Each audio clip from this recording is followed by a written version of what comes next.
স্বাগত খেলাযোগে আপনাদের সাথে আছি আমি ফাইম রহমান। ভারতের কাছে নতি স্বীকার করে আইসিসি যদি কোনো সিদ্ধান্ত চাপিয়ে দিতে চায় তবে সেটা মানবে না বাংলাদেশ। বিশ্বকাপে অংশগ্রহণ নিয়ে এভাবেই নিজেদের অবস্থান পরিষ্কার করেছেন যুব ক্রীড়া উপদেষ্টা আসিফ নজরুল।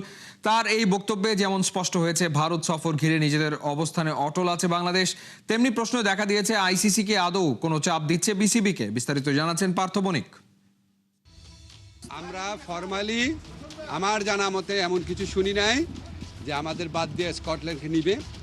এর আগে এমন উদাহরণ আছে, পাকিস্তানে ভারত খেলতে যাবে না বলেছে, আইসিসি ভেন্যু চেঞ্জ করেছে। আমরা অত্যন্ত লজিক্যাল কারণে ভেন্যু চেঞ্জের কথা বলেছি। কথা একদম ক্লিয়ার, বিশ্বকাপে খেলতে কোনো আপোষ নয়, কোনো চাপে পিছু হটাও নয়।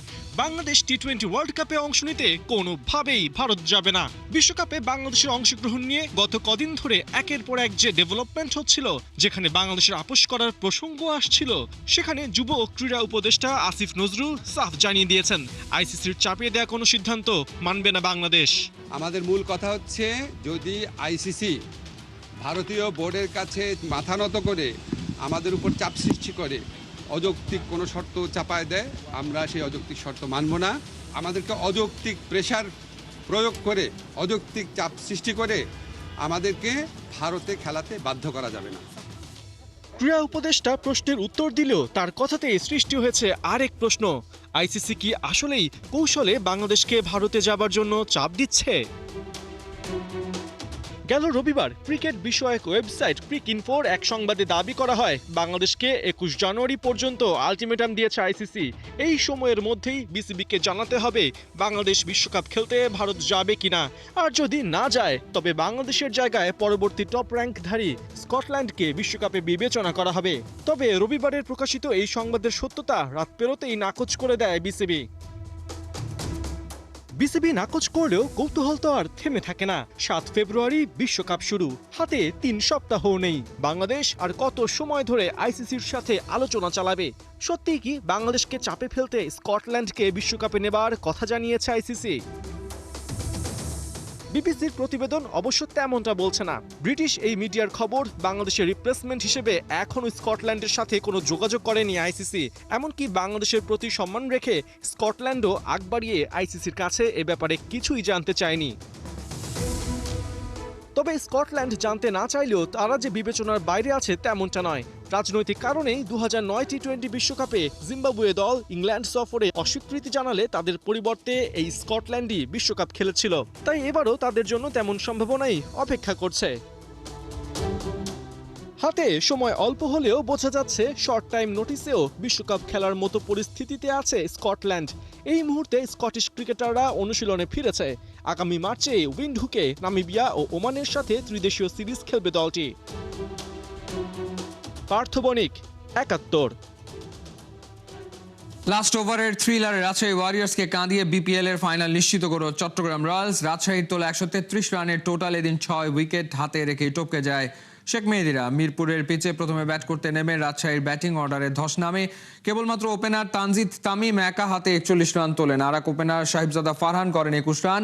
মাঝে একের পর এক উইকেট হারিয়ে দিশেহারা হয়ে পড়ে রাজশাহী। তবে সাকলাইনের 15 বলে 32 রানের কেমিওতে 133 রান বোর্ডে তোলে রাজশাহী। জবাবে ব্যাট করতে নেমে চট্টগ্রামের দুই ওপেনার মির্জা বেগ ও নাইম শেখ দারুণ শুরু করেন। মির্জা 45 ও নাইম 30 রানে আউট হন।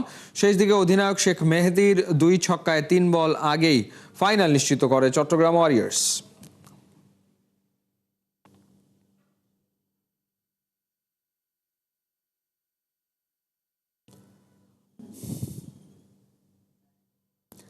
শেষ বলে নাটকীয়তায় বিপিএল এর অন্যতম হেভিওয়েট দল রংপুর রাইডার্সকে এলিমিনেটরে হারিয়ে দ্বিতীয় কোয়ালিফায়ারে জায়গা করে নিয়েছে সিলেট টাইটান্স। টস হেরে আগে ব্যাটিং করতে নামা রংপুর এদিন নিয়মিত বিরতিতে উইকেট হারাতে থাকে। সিলেটের বোলারদের তোপে 9 উইকেট হারিয়ে নির্ধারিত 20 ওভারে রংপুরের সংগ্রহ দাঁড়ায় 111 রান। 112 রানের লক্ষ্যে ব্যাট করতে নেমে রংপুরের নিয়ন্ত্রিত বোলিংয়ে শুরুতে খানিকটা চাপে পড়ে সিলেট টাইটান্স। তবে স্যাম বিলিংসের সাথে মিরাজের 50 রানের জুটিতে সেই চাপ কেটে গেলেও এই জুটি ফেরার পর আবারও শঙ্কায় পড়ে সিলেট। ম্যাচ গড়ায় শেষ ওভারে, যেখানে ক্রিস ওকসের সাহসী ব্যাটিংয়ে দুর্দান্ত এক জয় পায় সিলেট টাইটান্স।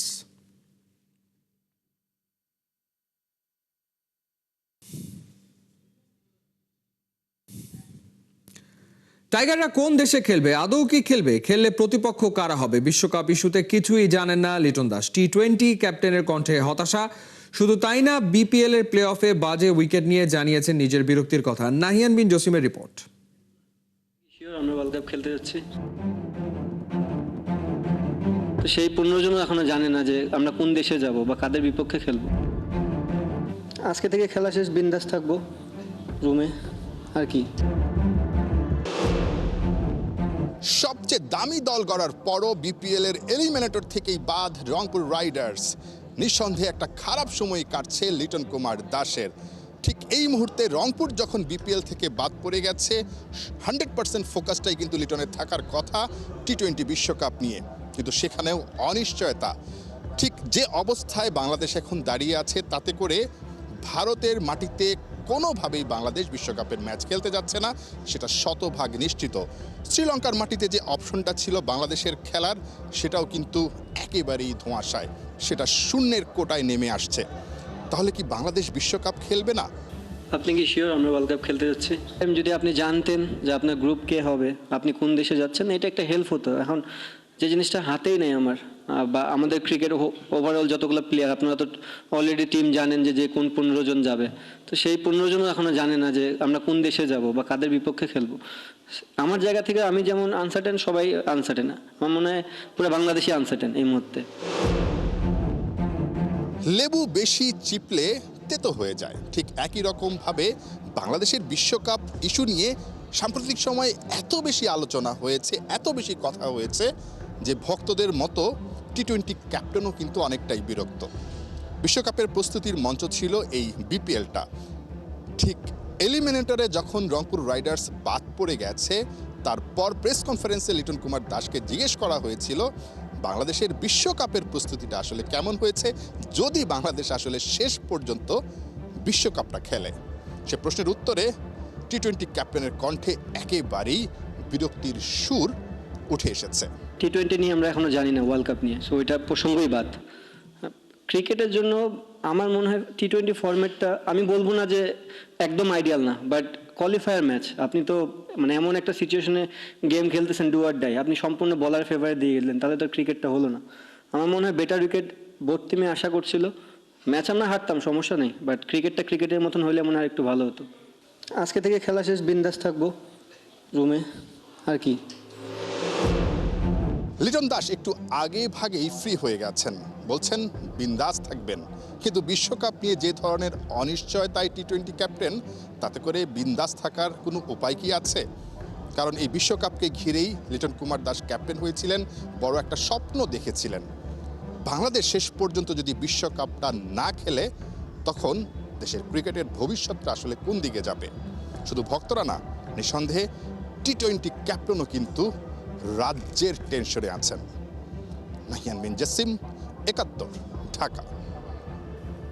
এলিমিনেটর ম্যাচে বিপিএল এর বিগ ফিশ রংপুরকে উড়িয়ে দিয়ে ক্রিকেট বিশ্বের বড় তারকা আনার মিশনে সিলেট ফ্র্যাঞ্চাইজির উপদেষ্টা ফাহিম চৌধুরী। ক্রিস ওকসে মুগ্ধ, শেষ বলের রোমাঞ্চ শেষে আবেগে ভাসেন, আনন্দে মাতেন ফাহিম, যার জন্য সিলেটিরা পেয়েছে উৎসবের মঞ্চ। সেই ক্রিস ওকস প্রেস কনফারেন্সে এসে মন খুলে কথা বললেন বিপিএল ও নিজের পারফরমেন্স নিয়ে।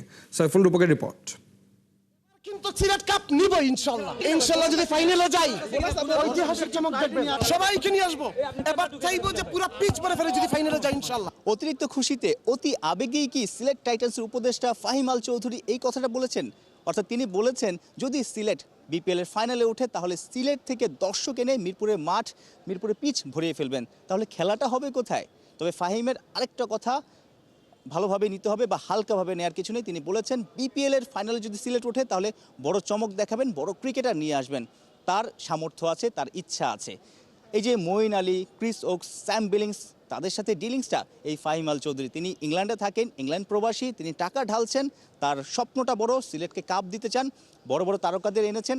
এখন যদি মঙ্গলবারের মতো বুধবারটাও সিলেট টাইটান্স মিরাজরা রাঙাতে পারে, তাহলে হয়তো শুক্রবারের ফাইনালে আগে আরও বড় নাম দেখা যেতে পারে। বছর 3 আগের ঘটনা, মঈন আলী তখন টেস্ট খেলছেন না, রিটায়ার করেছেন অনেক আগেই। বেন স্টোকস তাকে হোয়াটসঅ্যাপে টেক্সট করেছিলেন, অ্যাশেজ প্রশ্নবোধক। মঈন আলী কিন্তু টেস্ট রিটায়ারমেন্ট ক্যান্সেল করে আবার টেস্ট খেলেছেন, ইংল্যান্ডের হয়ে ফিরেছেন, খেলেছেন। এবার যদি ফাহিম আল চৌধুরী মঈন আলীকে বলে আমার বেন স্টোকসকে দরকার ফাইনালের জন্য, এবং মঈন আলী যদি বেন স্টোকসকে মেসেজ করে বিপিএল, প্রশ্নবোধক, বেন স্টোকস রাজি হবে কিনা বা তাদের ভাবনা আছে কিনা সেটা পরের বিষয়। তবে ফাহিম আল চৌধুরী চমক দেখাতে জানেন। ইনশাল্লাহ যদি ফাইনালে যাই ঐতিহাসিক চমক দেখবেন। লাস্ট বলটা যখন ছিল তখন আমি ফিল করছি যে আমাদের সিলেটের সব মানুষগুলো সজদার মধ্যে ছিল এবং সেটা আল্লাহ প্রদত্ত, আল্লাহর কুদরতি রহমত থেকে এসে আমাদের সিলেটের ইজ্জত আল্লাহ রক্ষা করছে। বাসায় যাব 2 রাকাত নফল নামাজ পড়ে আল্লাহ শুকরিয়া আদায় করব এবং এবার কিন্তু সিলেট কাপ নিব ইনশাআল্লাহ, এবার ওই দিব। শুধু ফাহিম আল চৌধুরী না, গোটা সিলেটবাসী, সিলেট দলের সাথে সংশ্লিষ্ট সবাইকে আনন্দ দিয়েছে, সবাই খুশিতে আত্মহারা। কারণ ক্রিস ওকস বাজিমাতটা করেছে বিপিএলে প্রথমবার এসেই। প্রথম ম্যাচ খেলে শেষ বলে তার দরকার ছিল 6 রান, সেই শেষ বলে ছক্কা হাঁকিয়ে একদম স্পটলাইট কেড়েছে। শেষ বলটার আগে তার মাথায় কি ঘুরেছিল, শেষ বলটা ছক্কা মারতে পারবেন সেই বিশ্বাসটুকু ছিল। It's exciting, I think, whenever you win a game of cricket with a 6 off the last ball. It's something which I've never done before. I was expecting a slower one. I was expecting a cutter, so I was set up for that. And then, you know, when the ball comes quicker, you just react. And yeah, reactions took over. শেষ বলে ছক্কা হাঁকিয়ে match জিতিয়ে আলোচনায় Chris Woakes. তবে এই ম্যাচে বড় পার্থক্য করে দিয়েছেন বাংলার পেসার, অর্থাৎ সিলেটের বাংলাদেশি পেসার খালেদ আহমেদ। তার 4 উইকেট, তার বোলিংয়ে মুগ্ধ ক্রিস ওকস প্রেস কনফারেন্সে অনেক প্রশংসাই করেছেন। সাইফুল রূপক, 71। ইউএফা চ্যাম্পিয়ন্স লিগে মাঠে নামছে সব জায়ান্টরা। ক্ল্যাশ অফ টাইটান্সে আর্সেনালের সামনে ইন্টার মিলান, এদিকে কঠিন পরীক্ষার সামনে রিয়াল মাদ্রিদের নয়া ম্যানেজার। জয় দিয়েই ইউসিএল রাঙাতে চান আরবেলোয়া। ঘরের মাঠে ওদের প্রতিপক্ষ মোনাকো। ম্যাচ শুরু বাংলাদেশ সময় রাত 2টায়। কোহিনুর কণা রিপোর্ট। অভিষেক হয়েছিল কোপা দেল রেতে আলবাসেতের কাছে হেরে। সেই ক্ষত অবশ্য খানিকটা সেরে ওঠে লা লিগায় নিজের প্রথম ম্যাচে লিভান থেকে হারিয়ে। তবে রিয়াল মাদ্রিদের অন্তর্বর্তী কোচ আলভারো আরবেলোয়ার আসল পরীক্ষাটা দিতে হবে এবার। ইউএফা চ্যাম্পিয়ন্স লিগে জিততে পারলে বিপদ খানিকটা কাটবে আপদকালীন এই কোচের। চ্যাম্পিয়নদের চ্যাম্পিয়ন্স লিগে 15 বারের চ্যাম্পিয়নদের ঘরে আসছে ফরাসি ক্লাব মোনাকো। টপ 80 থাকার মিশনের রিয়াল আছে 7 নম্বরে, আর মোনাকোর অবস্থান 19-এ। 2004 সালের পর প্রথমবার ফেস অফে এই দুই দল। অতীত পরিসংখ্যানে দু দলই সমানে সমান। এখনো পর্যন্ত 2 বার লড়ে প্রত্যেকেরই আছে সমান 1টি করে জয়। শেষ লড়াইটায় ঘরের মাঠে হেসেছিল মোনাকো। সাম্প্রতিক সময়টা টালমাটাল থাকলেও ঘরের মাঠে শেষ 13 ম্যাচে মোটে 2 হার রিয়াল মাদ্রিদের। ঘরে বাইরে সব মিলিয়ে শেষ 22 ম্যাচে 5টায় হেরেছে লস ব্লাঙ্কোস। এদিকে সব প্রতিযোগিতায় শেষ 6 ম্যাচে 1 জয় মোনাকোর। অ্যাওয়েতে শেষ 2 ম্যাচ জিতেছে ফরাসি ক্লাবটা। এই ম্যাচে হতে চলেছে অন্যরকম এক রিইউনিয়ন। যে মোনাকোর ঘরে হয়েছিল গল্পের শুরু, সেই দলের বিপক্ষে মাঠে নামছেন কিলিয়ান এমবাপে। যদিও এই ফ্রেঞ্চম্যান এখন আগাগোড়া হোয়াইট। আর বেলোয়ার স্ট্রাইকিং জোনও সামলাবেন কিলিয়ান এমবাপে। তবে চিন্তা বাড়িয়েছে এদার মিলিতাও, আর্নল্ড মেন্দির ছিটকে যাওয়া। স্বস্তি নিয়ে ফিরছেন আফকন কাঁপানো ব্রাহিম দিয়াস। এদিকে ইউএফা চ্যাম্পিয়ন্স লিগে এই উইকের সবচেয়ে এক্সাইটিং ম্যাচটা হতে চলেছে সান সিরোতে। গেল সিজনের রানার্স আপ ইন্টার মিলানের ঘরে খেলতে আসছে সুপার ফর্মে থাকা আর্সেনাল। ইউসিএলে এখনো পর্যন্ত 3 বার লড়েছে এই দুই দল। ইন্টারের 2 জয়ের বিপরীতে আর্সেনালের জয় 1টিতে। তবে সাম্প্রতিক পারফরমেন্স কথা বলছে গানারদের পক্ষে। ইপিএল এর টপার তো বটেই, ইউসিএলে একমাত্র আর্সেনালই এখনো পর্যন্ত অপরাজিত। সব প্রতিযোগিতায় শেষ 11 ম্যাচে টানা জিতেছে গানার্স। কম যায় না ইন্টারও। সব প্রতিযোগিতায় শেষ 6 ম্যাচে টানা জিতেছে ইতালিয়ান সাইডটা। বিগ ম্যাচের আগে লিগ লিডারদের নেই নতুন কোনো ইনজুরি সংখ্যা। ডিক্ল্যান রাইস মেরিনো কোয়েশ্চেন সাসপেনশনে। স্ট্রাইকিং জোনে থাকছেন মাদুয়েকে, জেসুস আর ট্রসার। তবে এই ম্যাচের আগে চিবুর হাতে ইনজুরির লম্বা লিস্ট। ডামফ্রিসকে আরও মাস 2 থাকতে হচ্ছে সাইড লাইনে। ইন্টারের স্টার্টিং 11-এ আর্জেন্টাইন মার্তিনেজের সাথে ফ্রন্ট লাইনে থাকছেন থুরাম। কোহিনুর কণা, 71। জাতীয় ক্রীড়া পুরস্কার প্রাপ্ত ক্রীড়া সংগঠক এবং বাংলাদেশ আর্চারির প্রতিষ্ঠাতা ও সাবেক সাধারণ সম্পাদক কাজী রাজিবউদ্দিন আহমেদ চপল ওয়ার্ল্ড আর্চারি এশিয়ার প্রেসিডেন্ট নির্বাচিত হওয়ায় তাকে জংপালো সংবর্ধনা দিয়েছে মতিঝিল আইডিয়াল স্কুল অ্যান্ড কলেজের 78 ব্যাচের শিক্ষার্থীরা। পর্যটন নগরী কক্সবাজারের একটি হোটেলে এই প্রীতি সংবর্ধনা সাংস্কৃতিক অনুষ্ঠানের আয়োজন করা হয়।